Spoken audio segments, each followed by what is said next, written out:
We're here live at OTYD Bible Study. Thank you guys for coming. So first off, I want to go ahead and if you guys want to introduce yourselves, let's start with our father. All right, good evening everyone. Do you hear me well now? All right. Okay, my name is Casis Henok. I serve in the Abraham Campus here in Garland, Texas, and look forward to this interesting discussion today. Wait, how long have you... We've been married for 18 plus years. I need a round of applause. Hi everyone, my name is Dr. Lucas. I am just recently married. Only been a few months, but I've started the journey.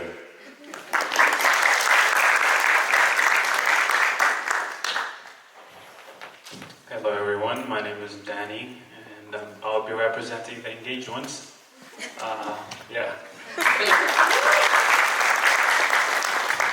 Okay, so I guess I'm the single one. Okay, yeah.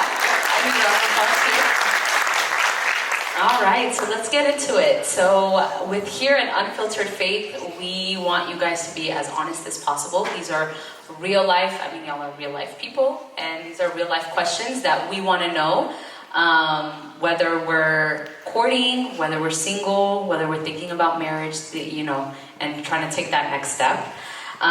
So first question is, how do you know a relationship is from God? I think that's one question we all ask when we are courting someone or we're thinking about that next step.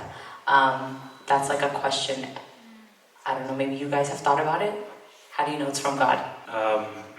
I thought the priest would start, but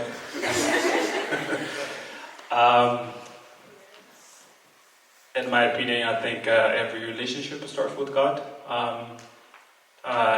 Starting with my experience before I started my relationship, I prayed about it, and when it happened, it wasn't something new to me, something that I've been expecting, and when it came, it brought me closer to Him, right? So I was not straying away from Him, rather getting more close to Him, and it could be prayer, it could be serving, and anything that I do, starting getting a lot more closer to Him. So I know that's from Him, and because it's impacting my life, and I'm seeing the things that have changed about my life or improved about my life is evolves around Him. So when I noticed of that, I knew it was definitely from Him.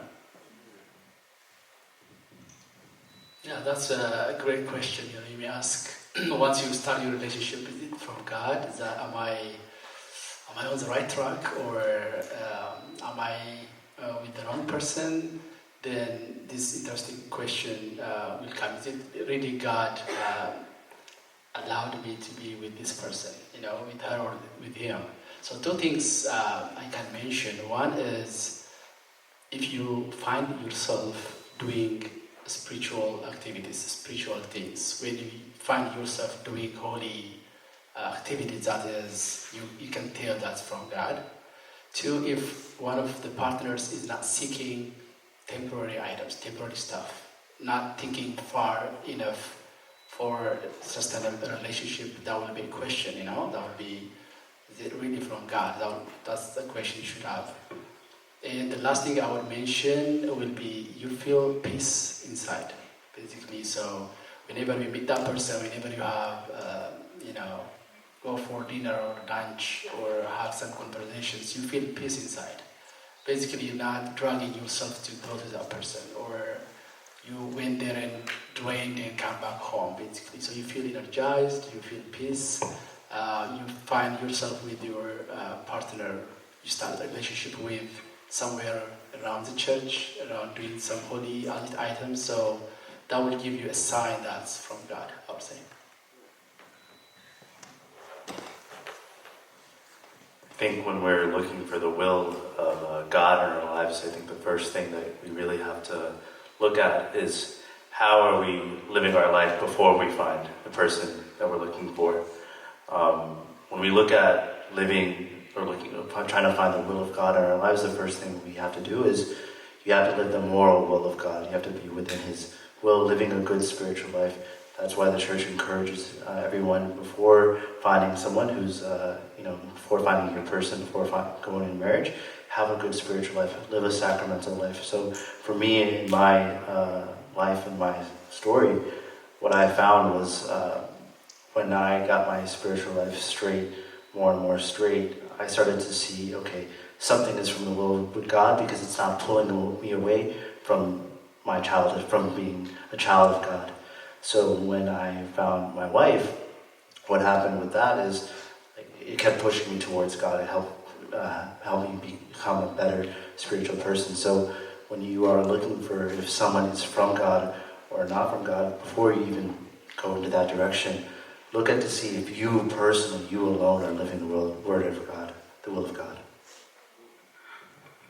Okay, when you guys were talking, the one thing that I think I was thinking about in my head is, so obviously, we only marry one person, but before we marry that person, we do look around. Maybe some of us even look around within church. And there are good people in church, right? There are, but not every good person is for you necessarily. Correct me if I'm wrong. So I guess it's just trying to figure out which good person is for you, because you can also, I feel like you can court another servant, and it's like you guys are both doing service together, but I guess knowing that person that's really pushing you to do more than you were already doing. Does that make sense? No? Oh.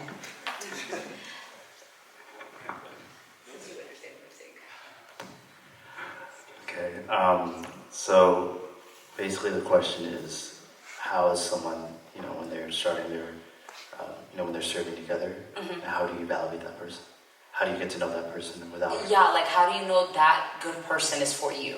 Because it seems like, you can look around and you see good people around you, especially whenever you're let's say within OTYD. There's a lot of good people around, but it's just picking that one good person for you specifically. You can say, let's say you talk to another servant before your wife, and it's just knowing that your wife is for you. I kind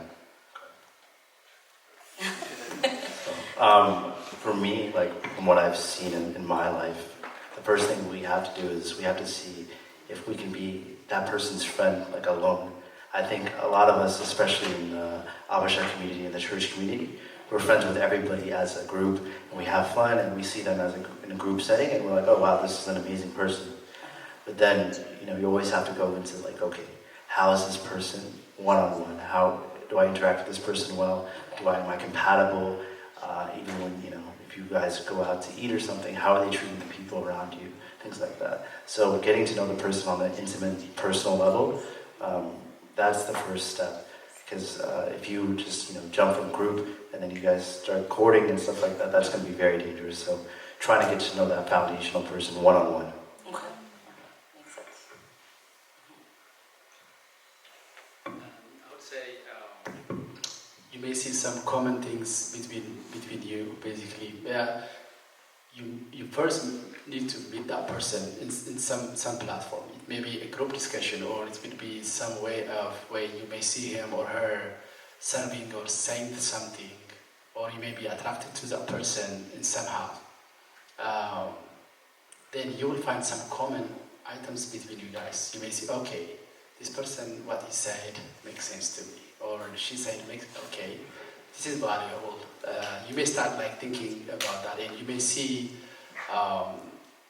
okay, this person, what he's thinking or what he's giving this valuable comment goes with my values. Maybe that person could be my future person. But you may start with something, with some discussion, but you will see some common items, common goals or common values. Then you may start from there. But there should be somehow you should start seeing that person. So that's how I see it. Okay.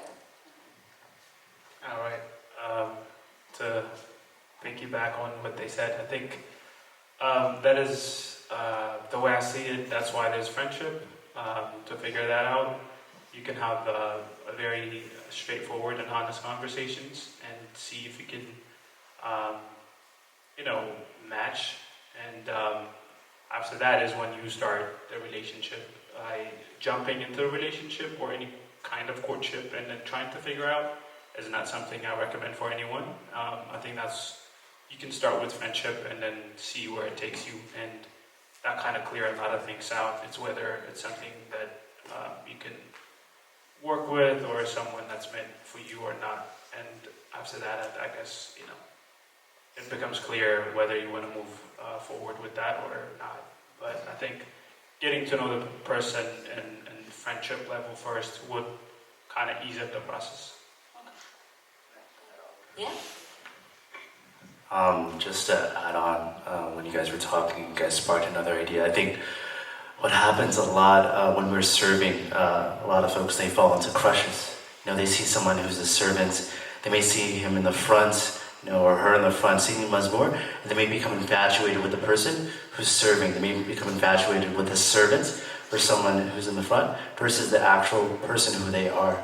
So I think we have to kind of separate that, because I've seen that a lot and it's very unfortunate. What we have to look at is, especially whether you're in service together, working together, school together, don't become infatuated with that person in that realm. Look at that person who really is, who on the outside of that environment, because that's how you really evaluate the person. You're not going to be living with a servant. You're not going to be living with your coworker. You're going to be living with your husband, with your wife. So be very, very careful about that. Y'all taking notes?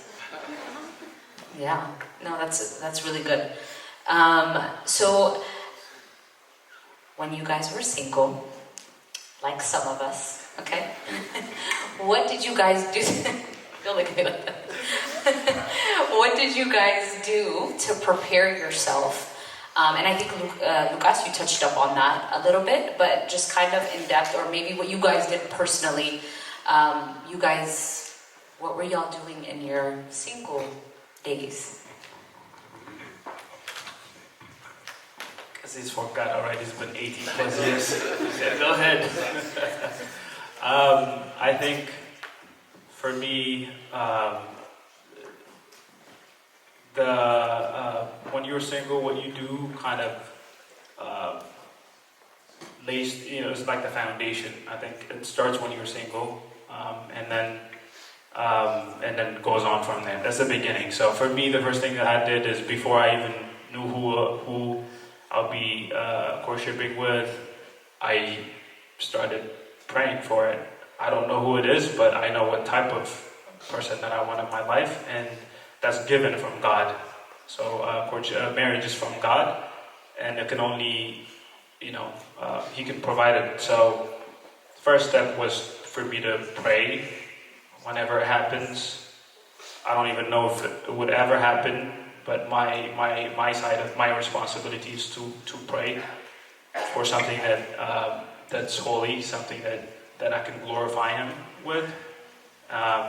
So that's it. And after that, when I come to my personal life, is to make sure that I know what I'm getting myself into. A lot of times you can start dating because it's a trend people are doing. Your friends have girlfriends, and it looks cool. You can easily get influenced. But what is the purpose of you starting a relationship? And you have to look at the position that you're at. For example, if you're a student in high school and what is the point of you dating, right? So the idea of being in a relationship is to ultimately get married, and you cannot get married at high school, or if high school people watching this, I'm not coming for you. I'm just giving an example. So it's like you need to have, you need to check yourself. I guess look at yourself in the mirror and see if you're ready, and you have to make sure that you're ready in all aspects of life. It could be emotionally, that you have to be in a good state, because you might think that you want to be happy in a relationship, but that's not why you should get into a relationship. You should already be happy whenever you get into a relationship, and it's something that you willing to, give somebody else a happiness rather than looking from them, right? So emotionally, you have to be in a good state to a point where you're not causing anybody any stress. And financially, I think you have to be ready or in the process of, eventually being ready to get married. So what I did is I made sure that I have those criteria and I'm filling them along the way. And then whenever, she came along and I looked at some of my checklist and it happened to be checked, I guess it's time. I feel like a lot of guys, like they wait that checklist until it's filled, like they wait until they check all of that off, and then they'll be like, okay, now I'm ready to like court somebody, or like I can start thinking of marriage. Is that like something that us girls, we can say, oh, okay, that's like across the board with all guys? I mean, it is a responsibility for men to be a provider, so in a way, you have to be ready, but I wouldn't say that I have to be completely ready, like 100%, right? So you have to evaluate and see where you're at. Is it 70%, 60%, and in the next 2 years, I could be 100%, right? So you have to look at, if you're below 50% or anything lower than, the expectation, I would say wait it out a little bit.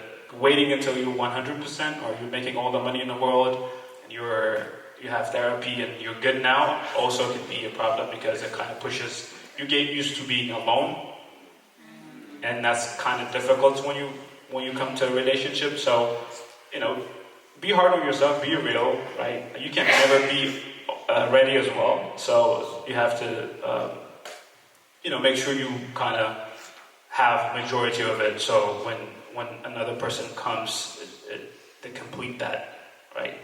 But yeah, so that's what I do, and that's what I did. Men, don't wait until you're 100%. Y'all heard that, right? Okay.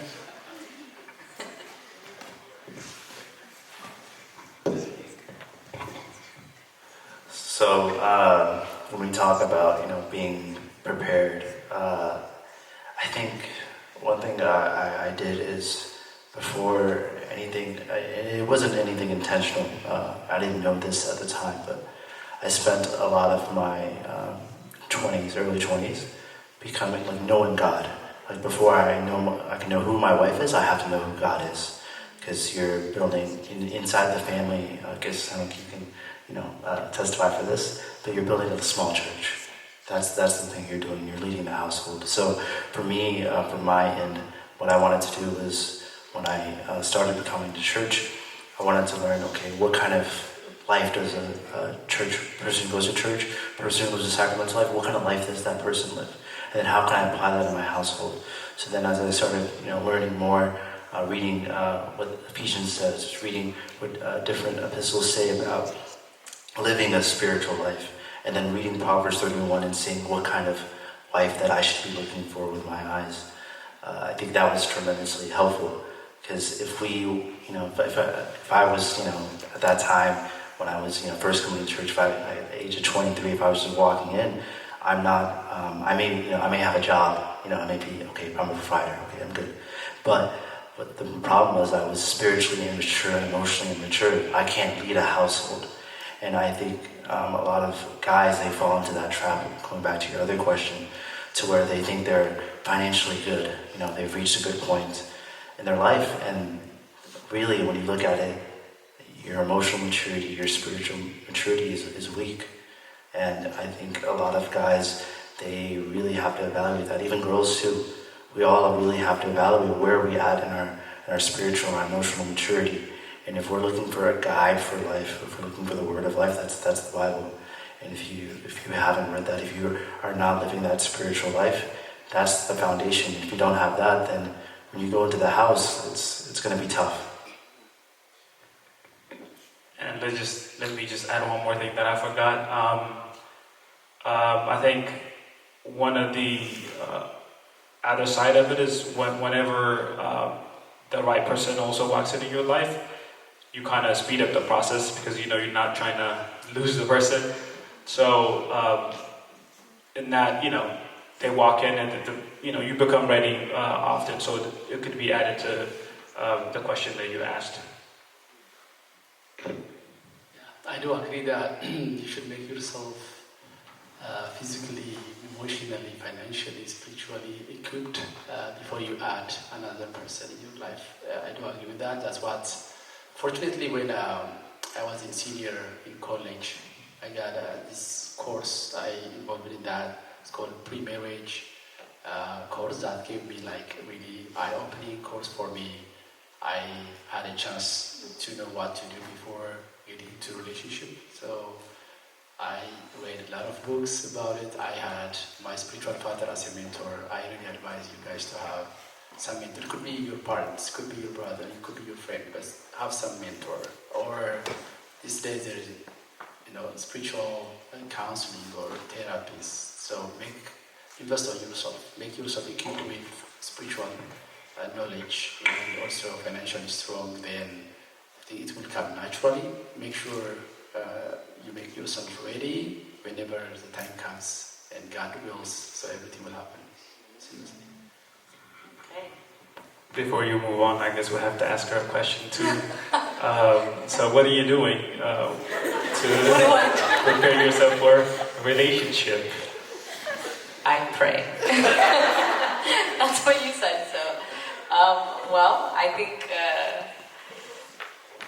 Wow, we really have to ask me a question.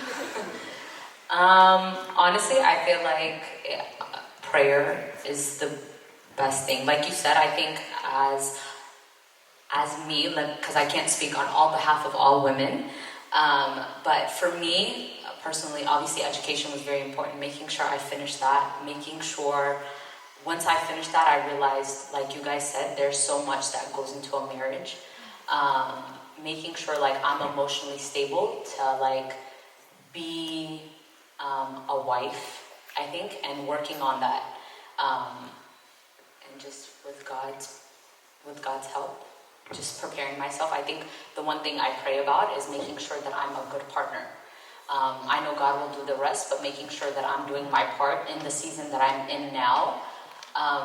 So when that guy comes, that I am equipped enough to, be his peace and be able to handle a household too. I know they say the men are the head of the household, but the women are the neck. Yeah, y'all like that one, right? I actually heard it in a movie, and I thought it was pretty smart. So they both need each other, right? The head and the neck, they need each other. So yeah, so I'm in my prayer season. Danny, if you need to ask. So one thing, I think as we're out here looking for people and, seeing who would be a good partner for us, we all have lists. Like you said, you're looking for, you have a list for like the kind of girl that you wanted, right? And I'm sure you guys did too. What were some things that were like a non-negotiable? If she's not this, or it's abay kallat or kalillat or whatever, what was your non-negotiable?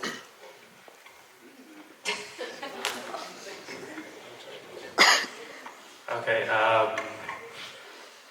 there's the obvious ones. Obviously, we hear they have to be in the same faith, culture, or if they're not, they need to understand that culture that you're in, because it makes it easier. And if you're, to go out of that space, it would be difficult, and you have to give up a lot. So that thing that's common among us. But aside from that, what was important to me was the relationship that she had with her parents as one. It's very important. I came from a family-oriented environment, so I looked at that very closely. And the second one was, luckily, looking at my fiance, she's very family-oriented, and she loves her family, and I loved that the moment I saw it. And then the second thing is the heart. I wanted to make sure that I was with or dating someone that has good intentions and good hearts for other people, and that's clear as well. You can't go. You can trust. Trust comes in a relationship, and you can only trust someone that has a good intentions and a good heart, and you can witness that with through other stuff. I had a third one, but there's so many, honestly. But it's not like they're like, but those things are family, heart, and faith, and all that stuff are pretty important because I don't I have to stay within the environment that I grew up. I think you imagine what a marriage or relationship looks like in your community. You look at your parents, how they treat each other, and then okay, that's how it should be. That your first lesson starts at home, and then you go out to community. You look at casis, and then okay, if I'm ever becoming a priest, then I know what it should be when I'm. So you look at your community, stuff like that. So, go ahead, you had a question? I do. Okay, and this is for all of you, not just Danny, but do you guys, when you guys were looking, did you guys have your mom as an example? Yes, I think subconsciously, yes. Like I said, you look at your parents, and then that's what you try to find. Yeah. I agree with that. Because the first woman you see in your life is your mom, for sure. If you know your non-negotiables, that means you know yourself, right? So if someone knows himself or herself, that she don't doubt this is my negotiables. If you don't know yourself, that you cannot list. So mine was three things. One, of course, service, church service. I love serving, so that's what not negotiable, and that was checked. And second one was my career. So I was doing my bachelor's, and I want to do my master's and even more. And that was, agreeable, so that was good. And the third one was what type of children, if God wills, how we are going to raise our children. So that was one of my values, and that was also checked. So that was my non-negotiables. Yeah, that's beautiful. I think even in the Bible, when Isaac, when he was looking for his wife, he was looking for a replacement. After Sarah passed away, he was looking for a replacement for his mom. So for all of us, men, for us, we're always looking for the replacement for our mom. But that doesn't mean anything else. But so when we look at what I was looking for, the first thing was obviously spiritual life. Family life was big, and my perspective was seeing how does she treat her siblings, how does she treat her mom, how does she treat her dad? Because when you look at that, that's her family at that moment, and then at some point I'm hoping to become her family too.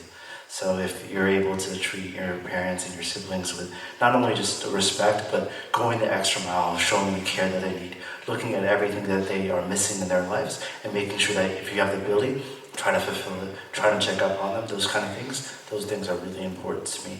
Another thing that I was looking at was how does this person handle minor inconveniences? Because one thing I realized is courtship, dating. That's a lot of it's romance, and a lot of it's nice. But real life is a lot of inconvenience, a lot of trouble, a lot of things that you have to overcome in order to build your house and to build that life that you want. So for me, when I was looking for my wife, one thing I was noticing was when something goes wrong, how does she handle that situation? And what I saw was whenever something happened, she didn't make a big deal out of it. She just kept on moving and smoothed it over. So having that kind of wife for me is very, very important, because there's always going to be bumps in the road. There's always going to be something that happens. So does she make it bigger? Does she make the problem bigger, or does she make it smaller? So that was really big for me. So then how, just to, I guess, piggyback off that, how did the courting process look like overall?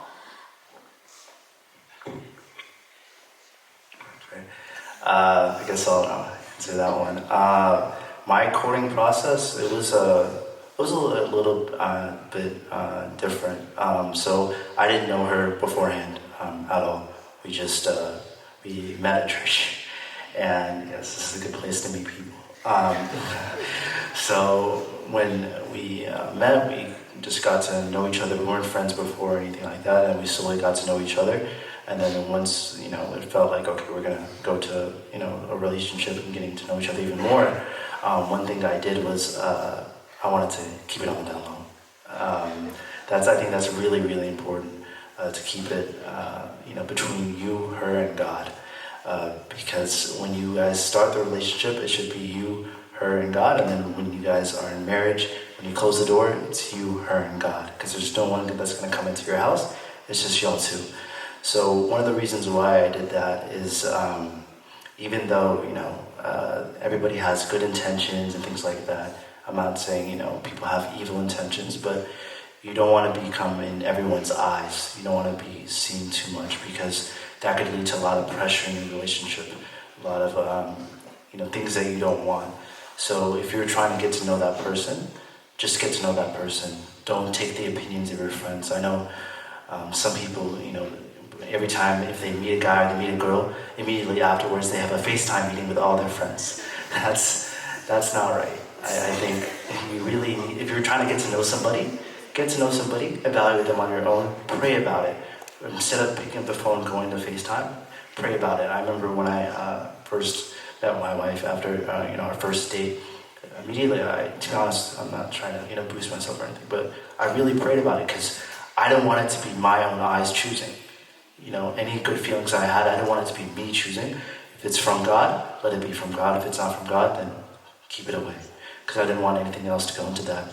So, during that courtship process, I was driving along far away because, trying to keep it on the down low, it's a distance. You have to sacrifice. So if you guys are, starting that courtship process or anything, I encourage everyone, please keep it on the down low. And even if you don't keep it on the down low, do not always ask advice from your friends. If you need advice, talk to a confession father. Talk to someone who has experience. Talk to someone who's married. Talk to a mentor. If you, jump on a FaceTime call and every time something happens, that's not the house you're building. Because, like I said earlier, when you are going to that house, it's supposed to be you and her. You, her, and God. That's the rope that our church teaches that ties the marriage together. So if you try to do something else, that's very tough. So that was my courtship process. Do you think it was easier? And we gained a sister, and that's great and all, but we as an OTYD, close friends, we didn't know Soli. So did you find it easier that way, to keep your relationship private? And I'm only asking because Danny and his fiance met off, we knew both of them, but separately. So it's just when it comes to dating somebody that, all your friends don't know, versus dating somebody you guys all have the same friends. No, it was definitely 100% easier that nobody because obviously it's very easy, but I think even within the friend group, even if people know, you can be wise about it. You don't have to have a counsel every time something happens. So people can know that you're dating, but they don't have to know everything. That's the thing, and I think that's what people really mess up on, especially some of the younger folks. They shouldn't let everybody into your relationship. They can know of your relationship, but they don't need to know everything about your relationship. So that's what I did. But yeah. I'm gonna come to you, Danny. Go ahead. So basically, how did the courting process look like for you? And when you guys were courting, were you on the same notion, nobody should know about our relationship, nobody should know we're courting? Or you were they can know we're dating, but nobody's gonna get in the middle of us? What was your thought process, I guess? There are a few questions there. I'll try to answer them. People shouldn't get in anyone's relationship, and I wouldn't recommend putting it out there if you're just starting, because most likely you haven't built a foundation yet. If the foundation is not laid yet, getting people involved, or even people knowing, I don't think it does any good. You know, you're not making anything out of it aside from gossiping and people talking about you. There's really nothing about it. So I would put it on the side for a little bit until that foundation is built with you guys. The trust is there. You guys understand each other. If any problem, obstacle you're facing, you've built that trust between you guys, and then going public after that, I wouldn't really see the issue there. But I wouldn't recommend first day say, hey, I'm in a relationship, I'm dating. I don't think it has any benefit to that aside from just conversation. And I'm someone that's private, and it helps a lot, honestly. I mean, if you're out there and your friends, your besties, that's all you do, I think keeping it helps you in a lot of ways, honestly, because you can focus on it. It's not just a trend. It's not just I don't know. It gives you a lot more time to sit and build a really strong, good foundation. If you can't do that, you can easily be influenced with people are saying, because one, you don't know the person really well yet, and you can ruin something good that you have. So for that reason, I prefer my relationship to be private, and it was private for me at least. People knew. We knew. People know I never said anything, but I guess I don't mind if it's known that way, but I wouldn't walk around and try to announce it, because it doesn't do good to me.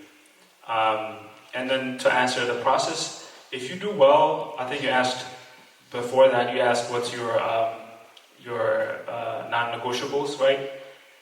If you do well with that question, then you find the right. Luckily, I had the right one, so when it came to the courtship overall process, it became easier, because it's the things that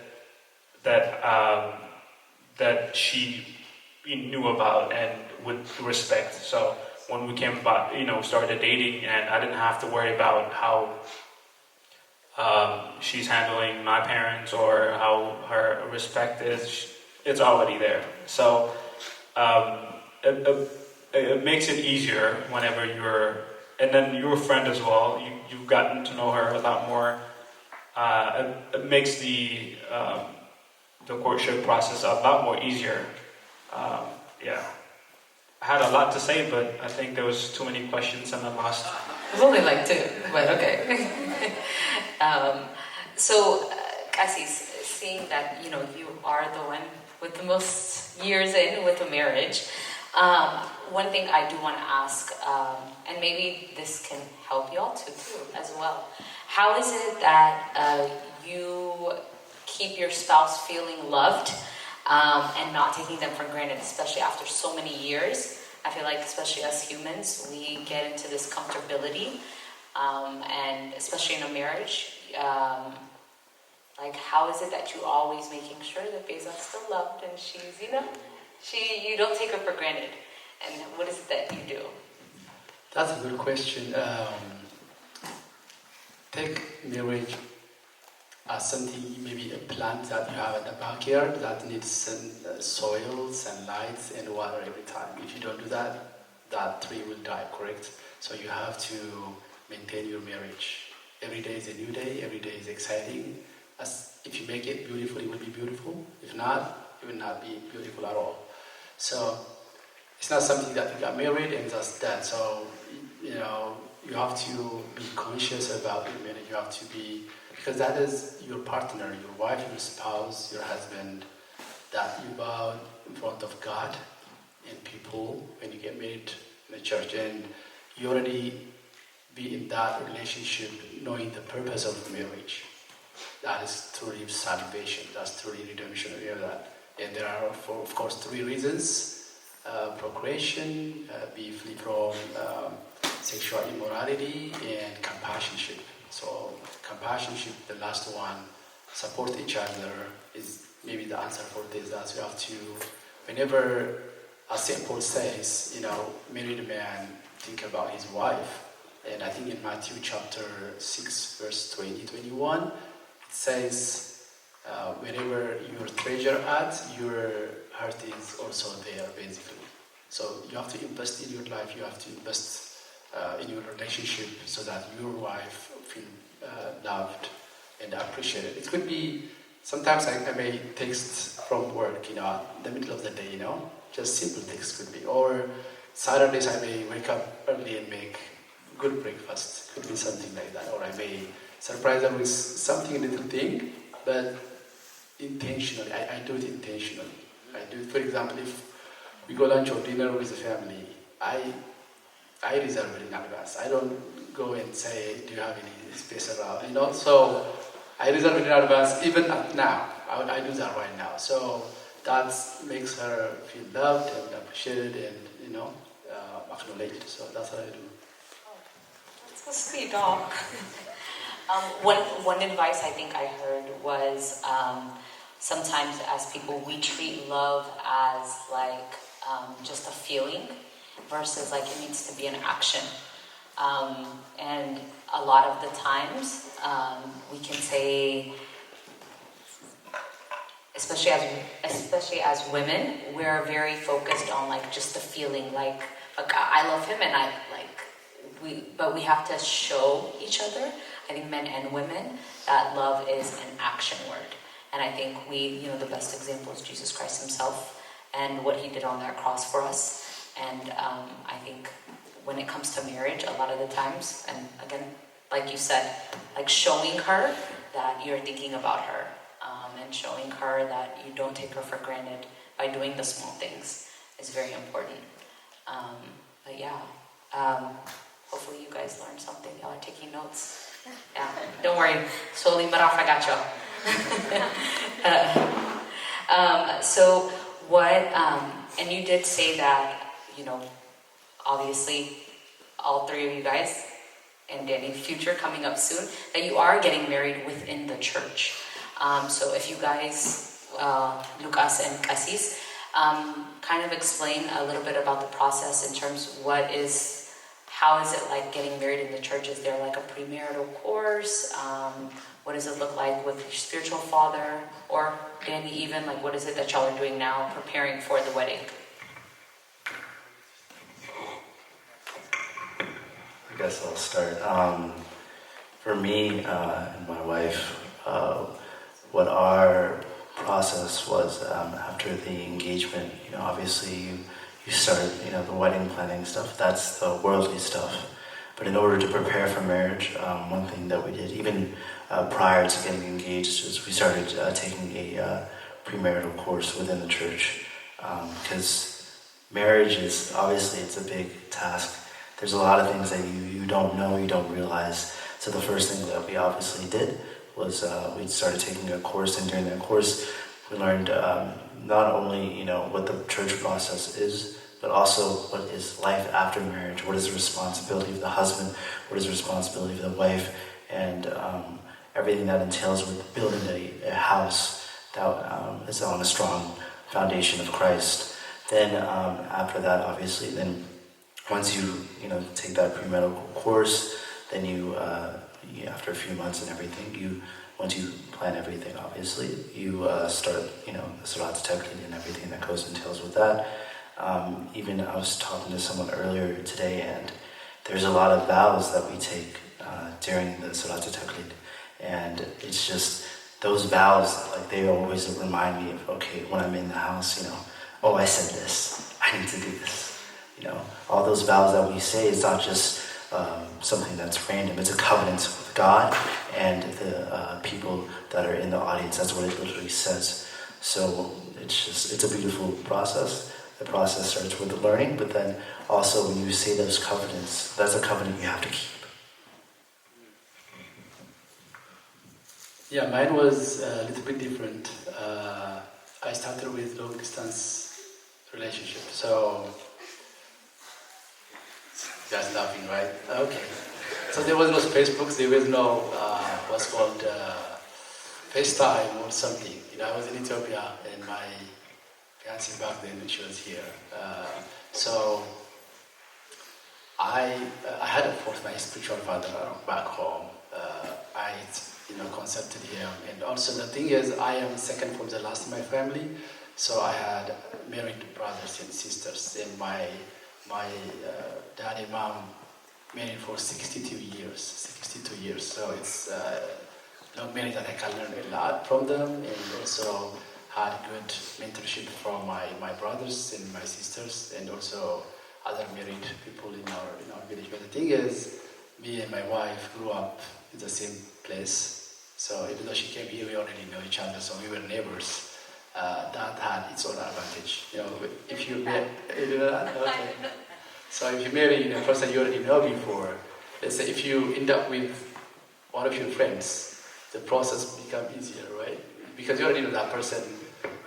So if that person wouldn't know that would be yours, so he revealed or she revealed herself in any situation, so you know exactly who that is. So having that friendship before a relationship has its own advantage, of course.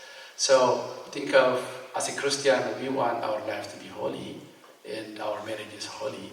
So our marriage process or the ceremony should be in a church. That's an opportunity we have right now. So of course, I was consulted my spiritual father, and she came back to Ethiopia, and we had that big Habesha wedding. So that's how we started and got engaged. So the whole process, what you do here, is the same as in Ethiopia, of course. Wait, sorry. I don't know if you know, did she do like something here with her spiritual father, like take a course or something? Yes, definitely. She was doing some consultation with her spiritual father, of course. For me, we're actually going through a premarital course. The moment we decided to get married, we notified our confession fathers, and right now we're doing it with her once we're done. And then there's another course with my confession father, so there is a course and you can take, just utilize your confession father, talk to them, and they can set that for you. So with the whole confession father thing, and maybe this is just me, that I have random thoughts in my head, so like, obviously you individually have confession fathers, but then whenever you get married, where does the other one go? Like, do you go to like the guys, or like, do you guys get a completely new confession father? How does that work?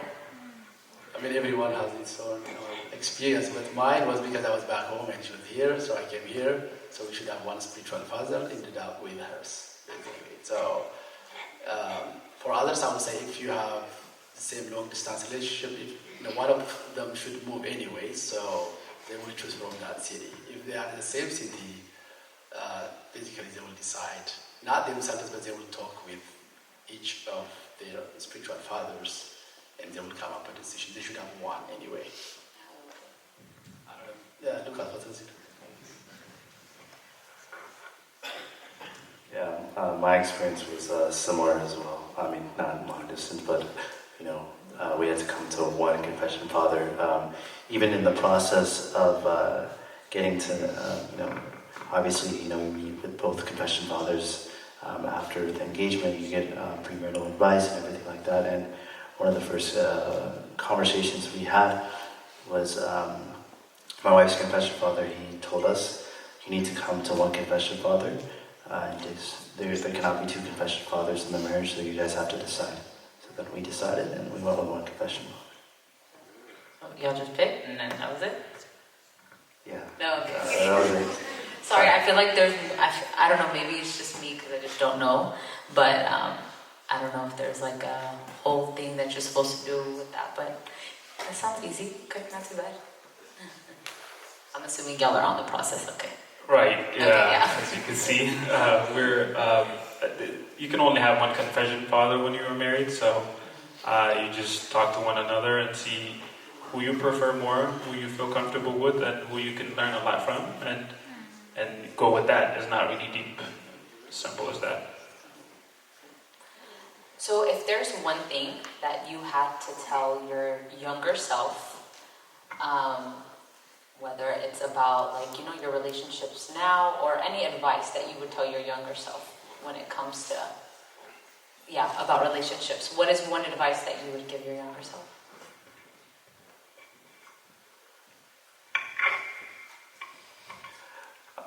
For me, the biggest advice that I would give younger Lucas is dating and marriage is not for boys and girls, it's for men and women. I think that's really... I think that's one thing that I myself struggled with as a youth. Because the problem is, especially with guys, even in 1 Peter it says, do not be bitter towards your wife. And a lot of men, including myself, when I was younger, I didn't know how to handle certain situations emotionally. A lot of guys get frustrated, we may get angry, we may get, we don't know how to express our emotions properly, and then on top of that, if you're a young man, like I think Donnie mentioned earlier, you may not be financially prepared, you may not be able to be prepared. So if you're in high school, if you're in college, and you go, let's say you go out to eat, and the bill comes, if you get scared, you cannot be dating. If you need to, you're not ready to date.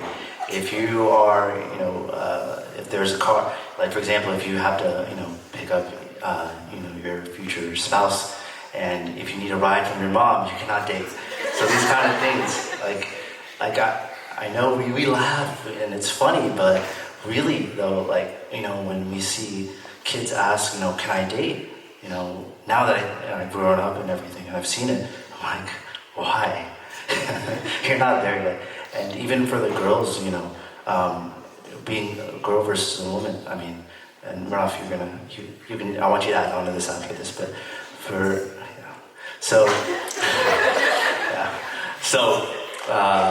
when we talk about being, girl versus a woman, read Proverbs 31, make sure, really, I really implore you guys, I'm asking you guys, make sure you guys respect yourselves. For you guys are children of God. Don't ever forget that. Being a child of God means that if someone has no intention, you have to reject him. You must. Because when you are getting into a relationship, you have to have some kind of goal, you have to have some kind of aim. That's why Proverbs 5:9 says, do not give your time to the cruel one. Do not give your time to something that's a waste of time. And I see a lot of our sisters in Christ struggling with this. And it's very heartbreaking for me.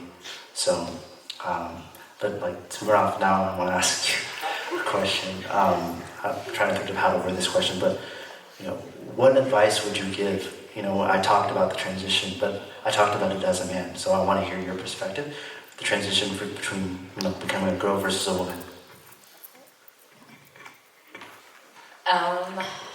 So I think so I'm going to say this, and I'm very sorry, okay? But girls do mature faster than boys, okay? And so you guys agree? Okay. So we do mature faster, but then I feel like us girls, we do know when we're ready. But like you said, if you're in high school and college and you're still give yourself grace. I think a lot of times us girls, we like to rush because we have that. We mature faster, but we don't have to rush into things. And I think we get that confused because we're mature. Maybe, so I know a lot of people, especially here in Dallas, there's this early college thing. So, there's a lot of people that graduate college early. And as girls, like I said, we do mature faster, but sometimes there are times where we do need to be alone and figure out ourselves too, and just making sure that we're ready enough to be like I said, the neck for our household, right? We're gonna be somebody's partner, we're gonna be somebody's wife, we're gonna be somebody's mother, God willing, and that's a huge responsibility. And even though we're mature, we just gotta make sure that we're ready. So I know a lot of the times, I always tell the girls at my church that I teach, what is the point of dating at your age? Honestly, because if you say, they've learned dating should be with the intention of marriage. If in a month or in a year, are you going to be ready to get married? And you're going to be somebody's wife. And then with wife comes being a mother. Are you ready for that? And as women, we should ask ourselves that question. Like, am I ready to be a wife? Am I ready to be a mother in that aspect? Even though we may have checked off our list, like Danny was saying, like, okay, I'm educated financially, maybe I'm good, but there's like that emotional, like, am I emotionally mature? Am I spiritually, like, ready for that? Because it's not just, yes, men are the head of the household, but then, when he's down, am I able to pick him up? That is what marriage is, right? We pick each other up, we help each other for better, for worse, in sickness and in health, right? And one thing, I also, and forgive me, it's not to say like to put, bad things out there, but a lot of the times when you're getting married, you're also, it's like that possibility of, one day this person is gonna pass. Do we think about death too? And are we ready for that? Like, are we able to handle that? And that goes also, like, not just for girls, but for men too. Like, would we be, I don't know, it sounds really bad, but like, I'm not trying to make it sound negative, but like, what if our partner passes? You know what I mean? Are we ready for that and handling that aspect? But yeah. So, that's my advice for girls and guys, I guess.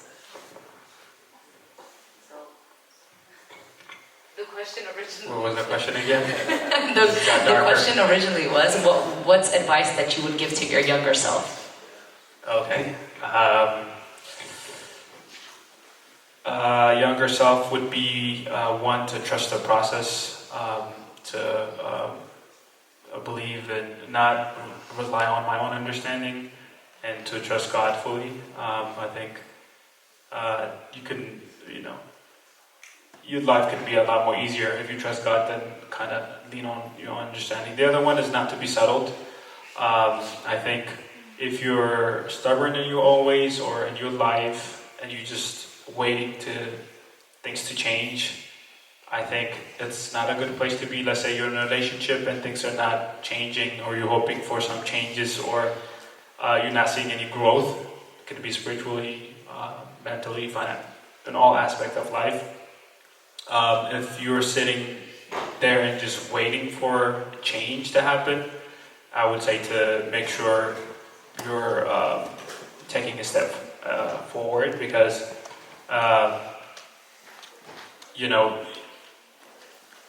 it can block a lot of things for you. So not being settled kind of opens up a lot of doors. It could be a reason why you're away from God if you're not careful with that. So making sure you're not comfortable, open your mind, open anything. Just don't be comfortable and hope for the best. Take the step that needs to, you need to take to be in a better place. Yeah. Yeah, I would tell my young self two things maybe. One, I think Danny mentioned a little bit, but I would tell myself in marriage, there could be some things that you may not change at all. There are some things that you may not, the behavior, could be behavior, something that you may not change, but you need to live with it, or try to help your partner, your spouse, or understand her or understand him. There are some items that you can, because your partner lived another background with their parents and family. They have their own background, how they raised up. So basically, I encourage everyone. Also, I'll tell myself, there are some items that you may not change it. Don't struggle to change it, but live with it. That's one. Two, of course, there are some items that you can adjust or help each other and to make it develop that. The second one would be always remember this journey that we started in marriage. Of course, there are two ways, right?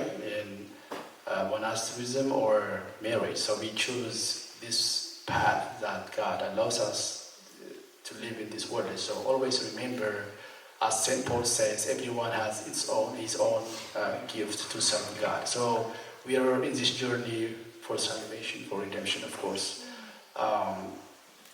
So I remember one thing when I talk about this. So Titanic movie. Everyone saw Titanic movie, right? Of course. And there were like different classes when you go into the ship, right? Like first class, second class, third class, fourth, whatever, right? Then after the incident, in one of the, I think the British, in one of the hotel, there was 2 columns. There was a dead or alive. Like there are 2 columns, and people or families will come and ask, so and so, dead or alive. There are only two columns instead of, there were like 5 classes when they get in, but 2 columns, 2 classes, right? So that's how we live in this world. We could be a priest, a deacon, married, and follow monasterism or different services. When the judgment day comes, there will be only 2 columns. You will be on the right, on the left. So whatever class life you have in this world, at the end of the day, you will have on the right, on the left. So be intentional about that. Thank you. Well, that wraps up our episode of Unfiltered Faith. Thank you guys for joining us, and make sure to watch Unfiltered Faith when it drops new episodes every Sunday. Yeah. Thank you guys. Have a good night.